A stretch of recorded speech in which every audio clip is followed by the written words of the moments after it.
అందరికీ నమస్తే అండి.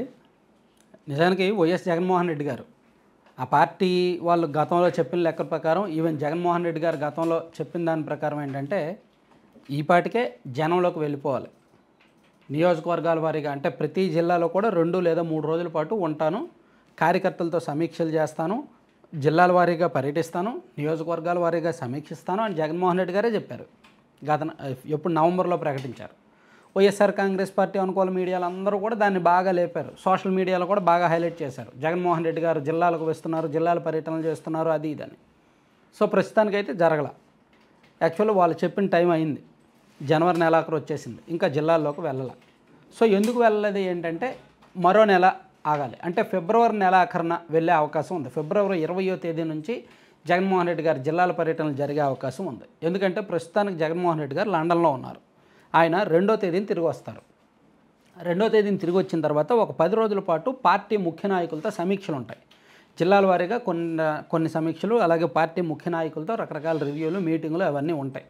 ఆ తర్వాత షెడ్యూల్ ప్రకటిస్తారు. 20వ తేదీ తర్వాతనో 25 తర్వాతనో జనంలోకి వెళ్ళడానికి, గ్రౌండ్లోకి వెళ్ళడానికి ఒక షెడ్యూల్ ప్రిపేర్ చేసి ప్రకటిస్తారు. ఎందుకు లేట్ అవుతుందంటే పార్టీలో విజయసాయి రెడ్డి గారు పార్టీ నుంచి బయటకు వెళ్ళిపోయారు. అలాగే మరికొంతమంది కీలక నాయకులు, కొంతమంది రాజ్యసభ సభ్యులు కూడా పార్టీని వీడే అవకాశం ఉంది. పార్టీ నుంచి బయటకు వెళ్ళడానికి బీజేపీ పెద్దలతో చర్చిస్తున్నారు. సో ఒక రకంగా వైఎస్ఆర్ కాంగ్రెస్ పార్టీని పూర్తిగా ఆక్రమించడానికి, వైసీపీలో రాజ్యసభ సభ్యులను పూర్తిగా కబలించడానికి బీజేపీ తెర వెనుక విపరీతమైన ప్రయత్నాలు చేస్తోంది. అందుకే ఆళ్ళ అయోధ్యరామరెడ్డి గారు అండ్ ఇంకా కొంతమంది ఉన్నారులే. సో వాళ్ళతో చర్చలు జరుగుతున్నాయి. పిల్లి సుభాష్ చంద్రబోస్ గారని, తర్వాత మేడ, వీళ్ళందరితో కూడా చర్చలు జరుగుతున్నాయి. సో వీళ్ళు కొంతమంది ఒప్పుకుంటున్నారు, కొంతమంది ఒప్పుకోవట్లేదు. సో అంటే ముఖ్యమైన నాయకులు, రాజ్యసభ సభ్యులు అంటే ఎంతైనా ఆ పార్టీకి వెన్నెముక కదా, ముఖ్యమైన నాయకులు కదా. సో వాళ్ళ పార్టీ నుంచి బయటకు వెళ్ళిపోతే ఎట్లా? అందులో కొంతమంది రీజనల్ కోఆర్డినేటర్లు ఉన్నారు, పార్టీలో సుదీర్ఘకాలం పనిచేసిన వాళ్ళు ఉన్నారు, పార్టీలో మూల స్తంభాలంటే నాయకులు ఉన్నారు. వాళ్ళ పార్టీ వీడిపోతే ఎట్లా? సో అందుకని పార్టీలో ఒక సంక్షోభం, అంతర్గత సంక్షోభం అయితే వచ్చింది. నాయకుల్లో చైతన్యం లేదు, కార్యకర్తల్లో చలనం లేదు. ఓన్లీ సోషల్ మీడియాకు పరిమితం అవుతున్నారు తప్ప సోషల్ మీడియాలో కూడా గతంలో ఉన్నంత యాక్టివ్గా లేరు. ఎందుకంటే మొన్న సోషల్ మీడియా వాళ్ళ మీద విపరీతంగా కేసులు పెట్టేసరికి రాష్ట్ర వ్యాప్తంగా దాదాపుగా 20,000 మంది వైసీపీ సోషల్ మీడియా కార్యకర్తల మీద నిఘా ఉంది, పోలీస్ నిఘా ఉంది. వాళ్ళు ఏం పోస్ట్ పెట్టినా సరే ఇమీడియట్గా వాళ్ళకి వార్నింగులు వెళ్తున్నాయి. ఏ పోస్ట్ షేర్ చేసినా వాళ్ళకి వార్నింగులు వెళ్తున్నాయి. దాదాపుగా 5,000కు పైగా సోషల్ మీడియా ఖాతాలు స్తంభించిపోయాయి, పోలీసుల కంట్రోల్లో ఉన్నాయి. సో అందుకని సోషల్ మీడియాలో ఫైట్ లేదు. ఆ పార్టీ మొదటి నుంచి ఆధారపడిన సోషల్ మీడియాలో వైసీపీ వీక్ అయిపోయింది. ముఖ్యమైన నాయకులు చూస్తుంటే చెట్టుకొకలు పుట్టకొకలు అన్నట్టు ఉన్నారు. చాలా నియోజకవర్గాల్లో ఇన్ఛార్జీలు యాక్టివ్గా లేరు, గ్రౌండ్ వర్క్ చేయట్లేదు, కార్యకర్తలకు అందుబాటులో ఉండట్లేదు, గ్రూపులు కట్టేస్తున్నారు, ఇబ్బందికరంగా ఉంది. సో ఇన్ని ఇబ్బందులు ఉన్నప్పుడు, పార్టీ పరంగా ఇంత అచేతన స్థితిలో ఉన్నప్పుడు, ఇంత దారుణమైన స్థితిలో ఉన్నప్పుడు, సంక్షోభంలో ఉన్నప్పుడు తాను జిల్లాల పర్యటనకు వెళ్ళినా వేస్ట్. సో అందుకని తాను వెళ్ళేలోగా చక్కదిద్దాలి, పార్టీని చక్కదిద్దాల్సిన అవసరం అయితే ఉంది.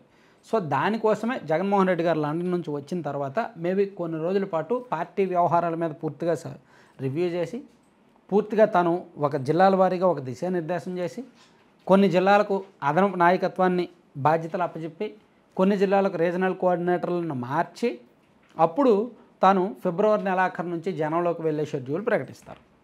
అయితే ఈలోగా మేబీ ముఖ్యమైన నాయకుల ద్వారా ఇప్పుడు మంచి టైం యాక్చువల్ వైసీపీకి. నిన్న చంద్రబాబు నాయుడు గారు ప్రెస్ మీట్ పెట్టి సంక్షేమ పథకాల విషయంలో ఒక లేని ప్రశ్నలు లేవనెత్తారు, ఒక గందరగోళానికి తెరతీశారు. సో సంక్షేమ పథకాలు ఇస్తారో ఎవరో తెలియదు, ఇస్తారు కానీ లేట్ అవుతుంది అనేది అయితే స్పష్టంగా అర్థమైంది.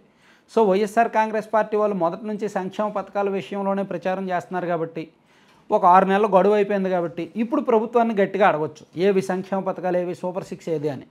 వీళ్ళు ఇప్పుడు అడగాల్సిన దాన్ని 6 నెలల కిందట నుంచే అడగడం మొదలుపెట్టారు. కూటమి ప్రభుత్వం అధికారంలోకి వచ్చిన నెల రోజుల నుంచే సూపర్ 6 అని అడగడం మొదలుపెట్టారు. ఇప్పుడు నుంచే అడగొచ్చు.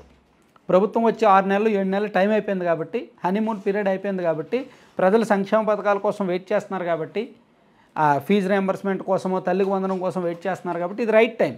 ప్రజలు ఆకలితో ఉన్నారు. వాళ్ళ ఆకలిని ప్రశ్నిస్తూ ఇప్పుడు ప్రభుత్వాన్ని నిలదీస్తే ప్రజల్లో కొంత వైసీపీకి ప్రయోజనం ఉండొచ్చు.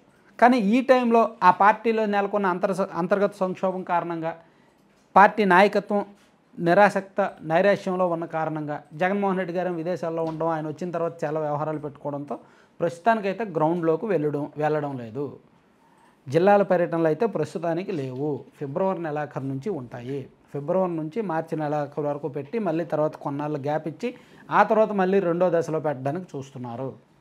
సో జగన్మోహన్ రెడ్డి గారి జిల్లాల పర్యటనలకు టైం పడుతుంది అనేది దీని సారాంశం. Thank you.